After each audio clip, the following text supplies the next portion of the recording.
All your life, all your gang. Edward's out here changing names. Cool and sharp, he plays it right. Rising higher, shining bright. Edward Pritchett.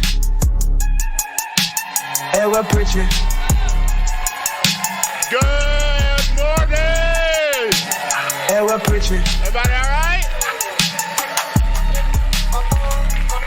Oh, man. Wow. What a conference. So excited to be here. You are here, some of you, you are here because you want something different. You want a different legacy. You want something different than maybe your parents, your grandparents had, than your neighbors, your friends, your family. You want something different, right? You wouldn't be here if you didn't want something different. You'd be at home, probably doing nothing, cruising Instagram, on Netflix. You would be doing something different.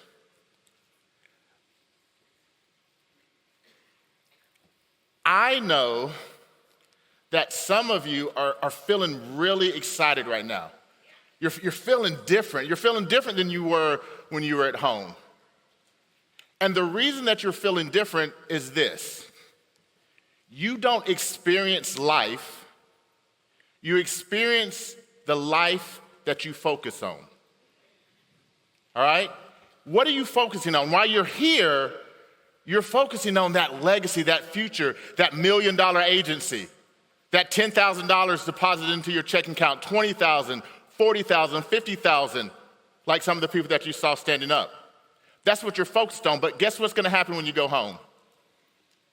When you go home, you're gonna start to forget that, and you're gonna start focusing on the everyday.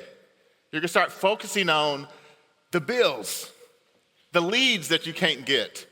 You're gonna start focusing on that person who's like, I didn't send that in. Click. That's what you're gonna be focused on. And guess what life you're then gonna start to experience? You're gonna start to experiencing the life of someone who quits. You're gonna start to experience the life of someone who's not making the money they wanna make. You're gonna start experiencing the life of someone who has to tell their kids no. I have made a decision for myself that I am not going to be focused on the things that don't get me the life that I want. I want to focus on the things that are going to bring me the life that I know that I can have in a $1.3 trillion industry. I've gotten distracted. I have gotten distracted. I have started focusing on things that don't bring me the life that I want because I know what Brandon Ellison, Casey Watkins, and Brian Pope told me 15 years ago was that this can get you everything that you ever wanted. This can get you everything that you ever wanted. And the one thing that will take you away from that is when you switch your focus from this to everything else that's out there. You all know someone who is really gifted at something, right? That gifted basketball player or pianist or whatever, like pick something. You know someone who's like really good. And what do they do all the time? They do that. They focus on that. And I want to introduce you to four individuals, and let them tell you their story about how they're creating their legacy here. And here's what I want you to listen for in this story, because you're gonna find as they speak to you, there's somebody that's gonna come across this stage that you're gonna connect with in some way. But what I want you to hear is, what did they focus on? What were the things that they focused on that maybe you're not? And maybe, possibly, hopefully, when you leave this place on Saturday, or maybe you're staying for Sunday, when you leave, and you get back home, you make a commitment, an agreement, a decision. You cut away everything else and you say, there's gonna be one thing that I'm gonna be focused on. It's gonna be the things that bring me the legacy that I'm looking for. We've heard legacy throughout this entire past day, through this morning. You're gonna continue to hear about that. You're not gonna get the legacy you want if you don't focus on that, just that. So help me welcome up first to hear what they have been focusing on to create their legacy. Help me welcome up Jill Johnson and Joe Anderson.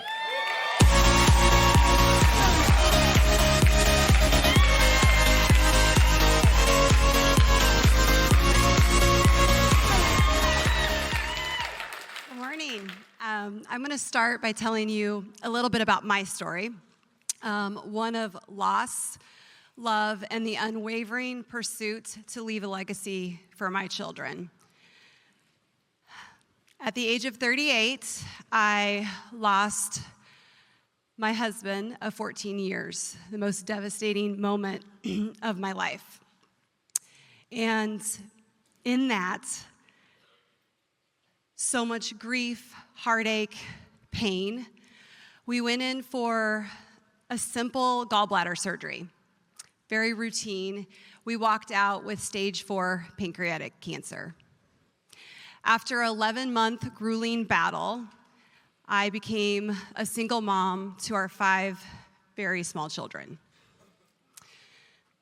My husband and I had always dreamed of creating a life together where our children would thrive, one where we would be there for every milestone, every wrestling tournament, football game, dance recital, and that shattered the moment I lost him. But it ignited a fire within me to continue his legacy and build a life for my children that they would look back on as adults and have incredible memories, but also look back and know that their mom fought so hard for them to give them the life that they deserved. And it was because a life insurance agent sat down with us to make sure that we had a policy in place, one that would give me time to grieve, to decide my next steps, and the path for our children. If you think that what you do as a life insurance agent doesn't matter, you need to remember my story. You need to think of my 5 kids.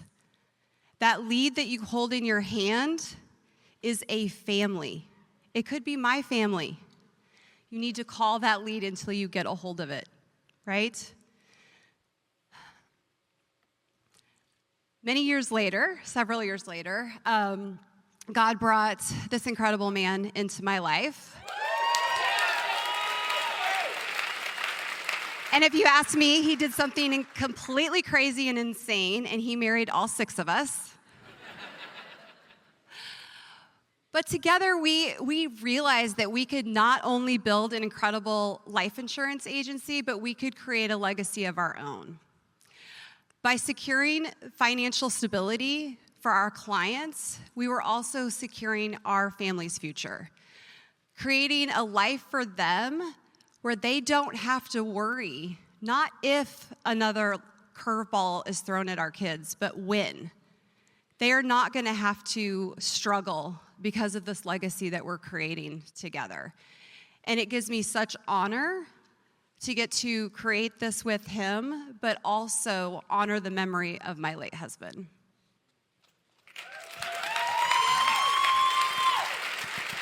I think she does better with that story than I do every time.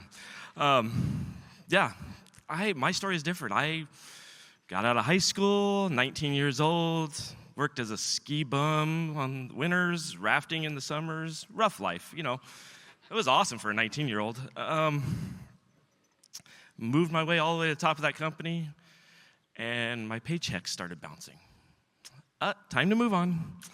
And I went into construction, and I worked my butt off for 15 years, making somebody else rich, watching him be with his kids.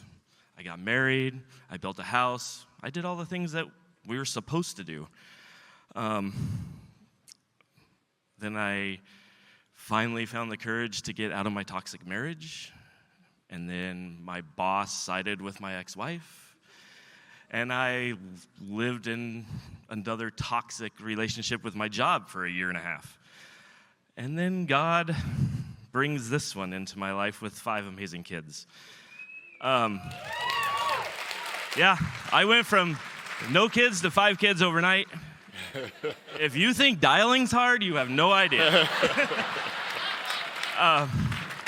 Truly, the legacy we are building is not just through this insurance agency. It is the amount of time that we get to spend with our children and love them and be present in them, in their lives, and that is what truly makes us rich.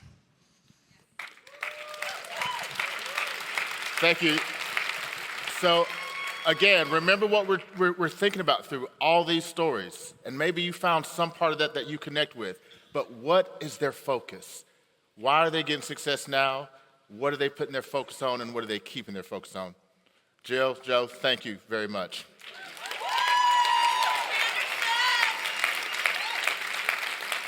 Help me welcome up to stage Mr. Michael Matthews.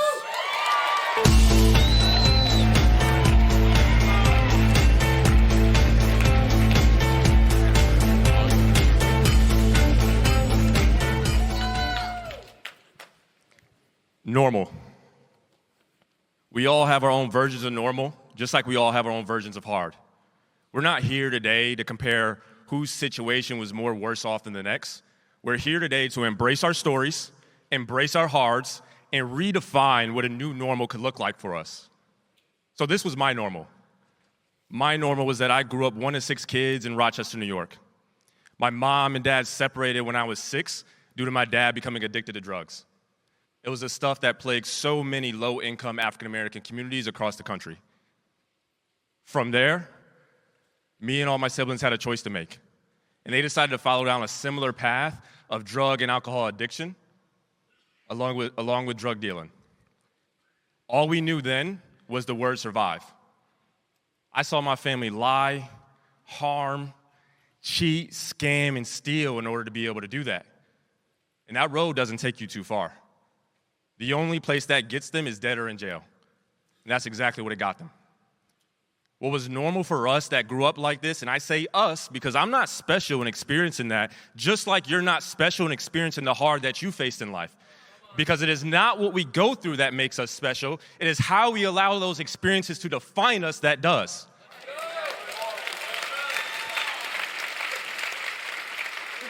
And what I knew true about me then, just like what I know true about you now, is that you don't see things as they are, you see things as you are, and you know that there is something burning inside of you to get something different than what you have been getting. You know that you have a potential that you have been yearning to fill, but sometimes we just need a kick in the butt to actually be able to access it. So I had to get real with myself, and I had to ask myself, who could I be? What could a new normal for me look like? And that's when I came face to face with what I consider true hell. And that was when the person I was in that moment met the person I could have been. So I'd ask myself another question. How long will I put off what I am capable of doing just to continue to do what I'm comfortable doing? Because I didn't survive what I went through as a child in order to be able to waste an opportunity like Symmetry. So I want you to write that down real fast. How long will you put off what you are capable of doing just to continue to do what you're comfortable doing? So from there, I was able to make 3 commitments to myself. I want you to write these 3 things down. First commitment I made, you have to commit to Symmetry wholeheartedly. Second commitment, you have to commit to what you are capable of doing at Symmetry. And then my final commitment was committing to redefining what my normal could look like. So what did that do for me? Thanks to what Symmetry has allowed me to build in a legacy fashion, is an organization that finished 2024 at 1.5 million. It's given me and my fiance the opportunity to find a new normal that has allowed us to get out of our environment in New York and move down to Kansas City to be closer to my agency owners. And now it's finally allowed us to get down to Texas. We're able to get our first house and be closer to our 130 direct. It has given us the opportunity to set up her dream wedding in the Dominican Republic in 2026. And it has given our family that we are building the chance to never experience what I considered normal as a child. My legacy is that I was able to blaze a new path for myself and the family I'm building. And I don't get the opportunity today to talk about how I did it. I get the opportunity today to talk about how we can do it.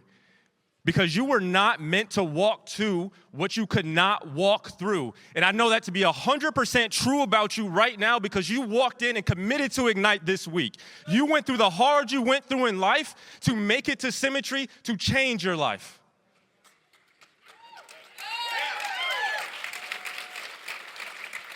So the only question I have for you now is when are you going to commit to redefining what a new normal could look like for you?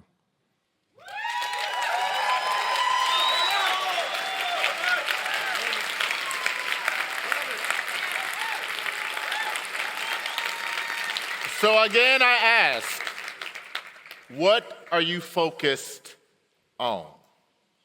What are you focused on? The last story that I want you to hear from, and find yourself in this story so that when you get back home, you know what you will be focused on.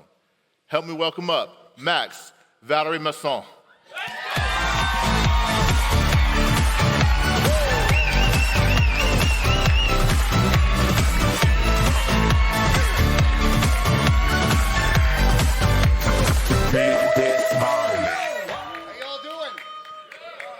Just keep talking. There you go. There you go. How you all doing?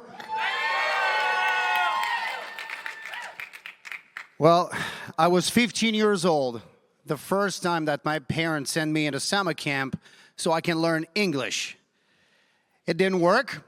I had a great summer, but didn't word a single word. But I discovered what America was about. It's about dreams. And that's how mine started.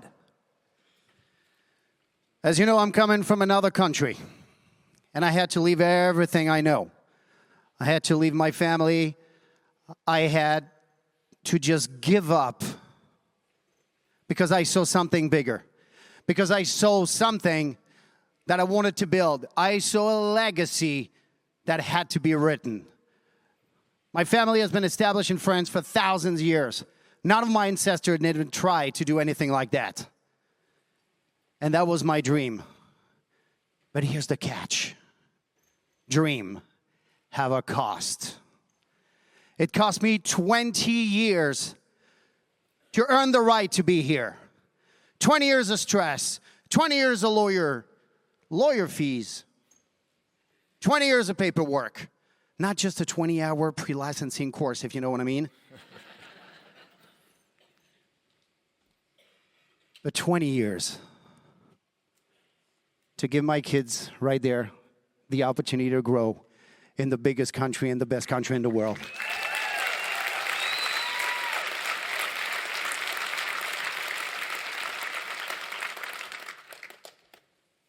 So I had to knock on doors. I was knocking on doors, and the doors was closing in my face. Door after another, after another, after another, keep on knocking, and one day I found symmetry. And behind that door, Omar Diaz, Christopher Clark, Mike and Jen Colburn, Brad Smith, Edward Pritchett. So this time, me have to learn English very good. I had to learn how to sell in English. I had to learn how to connect with people in a culture that wasn't mine. But this is what I know about a dream. Brian Delaney said that, and that's the third time I say it, so now it's mine, Brian. You need to make sacrifices for your dream, or your dream will become the sacrifice.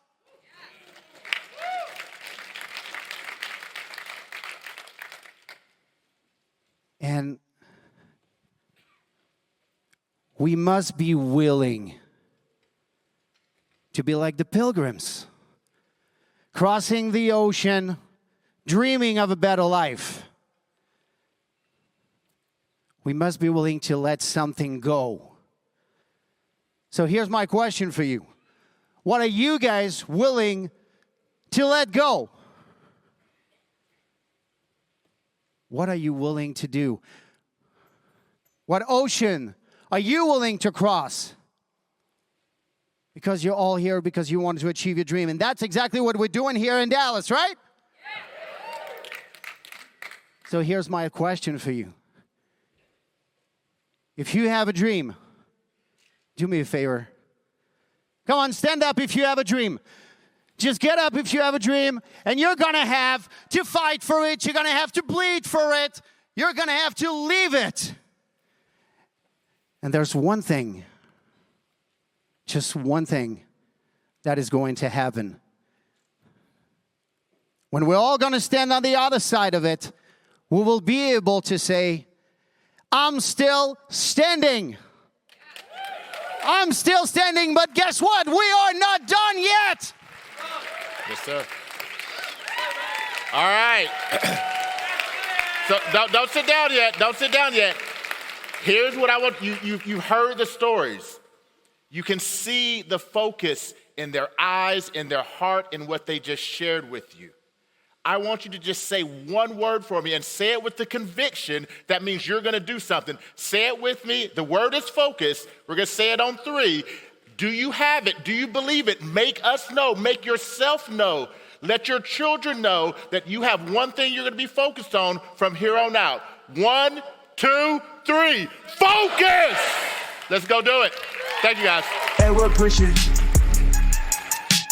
And we're Pritchett.